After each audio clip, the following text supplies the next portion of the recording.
এখানে দাঁড়িয়ে আছি, বাইক বুস্টের অর্ডার আসতেই আছে। দেখো বাইক বুস্টে দিচ্ছে হচ্ছে 8 কিলোমিটারে দিচ্ছে 57 টাকা, আর একটা বাইক বুস্ট দিচ্ছে ভাই 3 কিলোমিটারে 26 টাকা। বারে ভাই, এই এরিয়াতে শুধু বাইক বুস্টই বাজছে তখন থেকে দেখছি। 300 টাকাতেও মারলাম, ধরলো না ভাই। 32 কিলোমিটার রাস্তা 300 টাকায় মারলাম, তাও অ্যাকসেপ্ট করলো না ভাই। যাওয়ার ইচ্ছা নেই, বুক করে কেন ভাই? 27 কিলোমিটার রাস্তা নিয়ে এলাম, তো দিয়েছে 176 টাকা। 30 টাকা বাড়িয়ে নিয়েছিলাম, নাহলে তো পুরো ভাড়াটাই লস।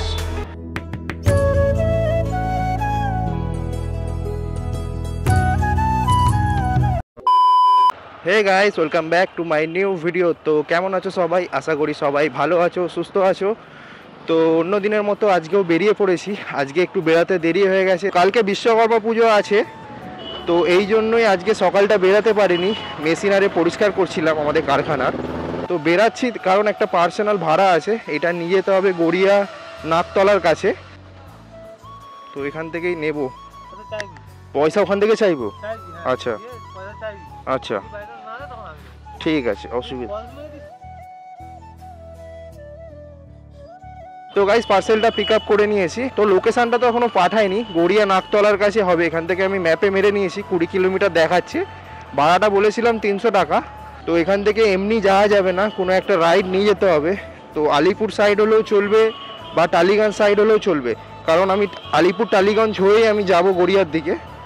তো দেখি আজকে ভাগ্যটা সাথ দেয় নাকি, যদি ওদিকের কোনো রাইড পাই।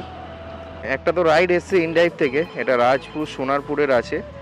তো 320 টাকা দিয়েছি, 30 কিলোমিটার মতো রাস্তা। ভাই ক টাকায় যাবো? 300 টাকায় বেরিয়ে যাবো। 32 কিলোমিটার, 300 টাকা অ্যাকসেপ্ট করে নি। তো যা আসে আসে, অ্যাকচুয়ালি আমি যাচ্ছি ওই সাইডেই। তো 300 টাকা দিচ্ছে, ওই দিকেরই ভাড়া। তো সোনারপুর থেকে যে যাব নাকতলা, ওখান থেকে 5-6 কিলোমিটার হবে। তো যদি রাইডটা তুলে নিই তো এখান থেকে চলে যাব। 300 টাকার ভাড়া, হয়তো কোম্পানি কেটে দেবে 20 টাকা। আগে দেখি তোলে নাকি ভাড়াটা। এস রে ভাই, 300 টাকাতেও মারলাম, ধরলো না ভাই। 32 কিলোমিটার রাস্তা 300 টাকায় মারলাম, তাও অ্যাকসেপ্ট করলো না ভাই। যাওয়ার ইচ্ছা নেই, বুক করে কেন ভাই? প্রথমে নয় বাড়িয়ে মেরেছিলাম 320 টাকা, বাট এখন তো 300ই মেরেছিলাম, তাও তো ধরলো না। তো গাইস, 5 মিনিট দাঁড়ানোর পরে রাইড পেয়ে গেছি। তো যেখানে কোরিয়ারটা নিয়ে যাবো ওর আশপাশেই লোকেশান আছে। তো এখান থেকে পিক আপ ডিস্টেন্স আছে 1.5 কিলোমিটার মতো।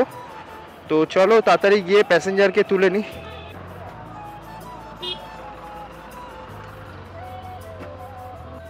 ওটিপিটা কি আছে দাদা? 1495। Go to map.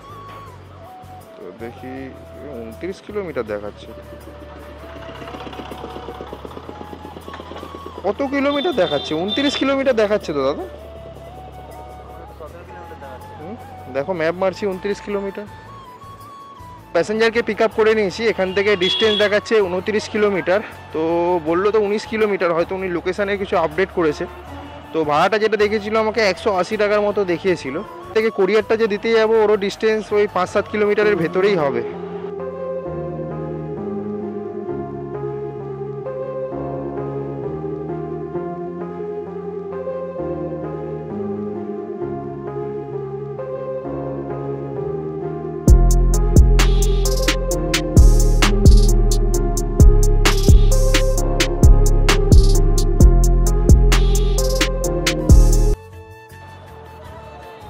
চলো নামুন।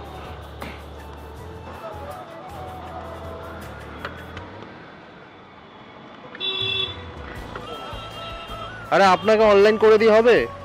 আপনাকে পয়সাটা নিয়ে রিটার্নটা যেটা তাহলে আপনাকে বেরানোর সময় বলা উচিত ছিল 500 টাকার নোট আছে, তাই না? এখানে কেউ 500 টাকা খুচরো দেবে না, 500 টাকা কেউ খুচরো দেবে না এখানে। এই সাইড থেকে ভাড়া পাওয়াটা মুশকিল আছে। তো প্যাসেঞ্জারকে তো ড্রপ করে দিয়েছি। তো ওনার হয়েছিল হচ্ছে 230 টাকা, 30 টাকা বাড়িয়ে দিয়েছে, 260 টাকা পেমেন্ট করেছে। তো র্যাপিডো থেকে দিয়েছে আমাকে হচ্ছে 176 টাকা। বারে ভাই র্যাপিডো, 27 কিলোমিটার রাস্তা নিয়ে এলাম, তো দিয়েছে 176 টাকা।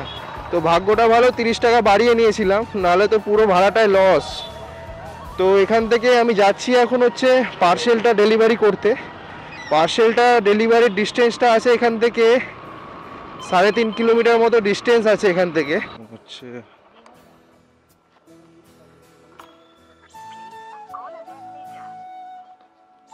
एक बार बात करना है, ठीक है? आपको क्यों कॉल करना है? গাইস পার্সেলটা ডেলিভারি করে দিয়েছি। পার্সেলটা 300 টাকা দেবে বলেছে। আর যে রাইডটা লাস্ট কমপ্লিট করলাম সেটা হয়েছিল হচ্ছে 206 টাকা কেটে কাটে।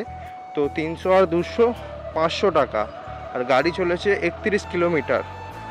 তো 1.5 ঘন্টায় 500 টাকা কাজ হয়ে গেছে। তো চলো দেখি, আজকে বেশিক্ষণ কাজ করব না, এখান থেকে হাওড়ার ভাড়া নিয়ে দেখছি বেরিয়ে যাব। এটা কোন কোন জায়গার ভাড়া আসছে ভাই বুঝতেই পারছি না, নামগুলো এইদিকে আসা হয় না। তো এখানে দাঁড়িয়ে আছি, বাইক বুস্টের অর্ডার আসতেই আছে। দেখো বাইক বুস্টে দিচ্ছে হচ্ছে 8 কিলোমিটারে দিচ্ছে 57 টাকা। আর একটা বাইক বুস্ট দিচ্ছে ভাই 3 কিলোমিটারে 26 টাকা। বারে ভাই, এই এরিয়াতে শুধু বাইক বুস্টই বাজছে তখন থেকে দেখছি। আর আমি যেটা নিয়েছিলাম ওটা বাইক বুস্টই ছিল, তো বাড়িয়ে নিয়েছি সেটা আলাদা কথা। এমনি বাইক বুস্ট রাইড তো ধরার নেই। মোটামুটি 15 মিনিট দাঁড়িয়েছিলাম, তারপর আর একটা র্যাপিডো থেকে বাইক বুস্টেরই অর্ডার নিয়েছি। এটা ওই 18 কিলোমিটারে 180 টাকার মতো দিচ্ছিল, বাড়িয়ে দিচ্ছিল 10 টাকা।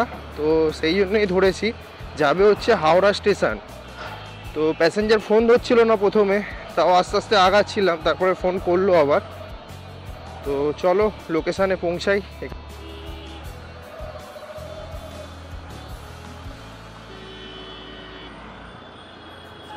প্যাসেঞ্জারকে দেখিয়েছে 145 টাকা, কিন্তু এখান থেকে ডিস্টেন্স দেখাচ্ছে ওই 19 কিলোমিটার মতো। এদিকটা দিয়ে ঘুরিয়ে দেখাচ্ছে বলে 23 কিলোমিটার শো হচ্ছে।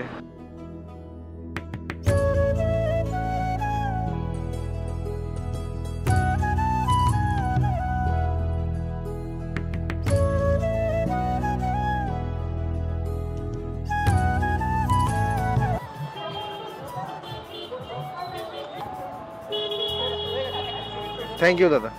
তো গাইজ দাদাকে নামিয়ে দিয়েছি হাওড়া স্টেশনে। দাদার একবার ফেয়ারটা দেখাচ্ছি। র্যাপিডো 16 কিলোমিটারে দিয়েছে হচ্ছে 126 টাকা। তো দাদা 30 টাকা বাড়িয়ে পেমেন্ট করেছে, ওই 160 টাকার মতো টোটাল হয়ে যায়।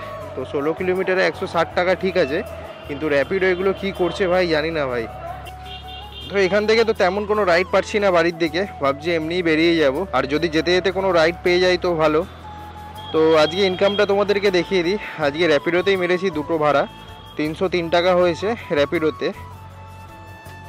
303 টাকা র্যাপিডোতে হয়েছে। আর আমি যে পার্সেলটা নিয়ে এসেছিলাম পার্সোনাল, ওটা 300 টাকা। আর এদিকে 30 আর ওদিকে 30, 60 টাকার মতো বাড়িয়ে দিয়েছিল টোটাল। তো এক্সট্রা 60 টাকা ঝুললাম। তো আজকে 3 ঘন্টায় 663 টাকা কাজ হয়েছে। আর গাড়ি চলে গেছে হচ্ছে 50 কিলোমিটার। তো 100 টাকা তেল মাইনাস করলে দাঁড়ায় হচ্ছে 563 টাকা। তো শুধুমাত্র ওই পার্সেলটা ছিল বলেই ভাড়াটা বেশি হয়েছে, নাহলে 3 ঘন্টায় 300 টাকাই হতো। তো বাড়ি চলে যাচ্ছি, বাড়িতে কিছু কাজ আছে, কালকে বিশ্বকর্মা পুজো আছে। তো গাইজ ভিডিওটা বেশি বড় করছি না, ভিডিওটা ভালো লাগলে একটা লাইক করে চ্যানেলটা সাবস্ক্রাইব করে দিও। তো দেখা হচ্ছে নতুন কোনো ভিডিওতে, ততক্ষণে তোমরা ভালো থেকো, সুস্থ থেকো।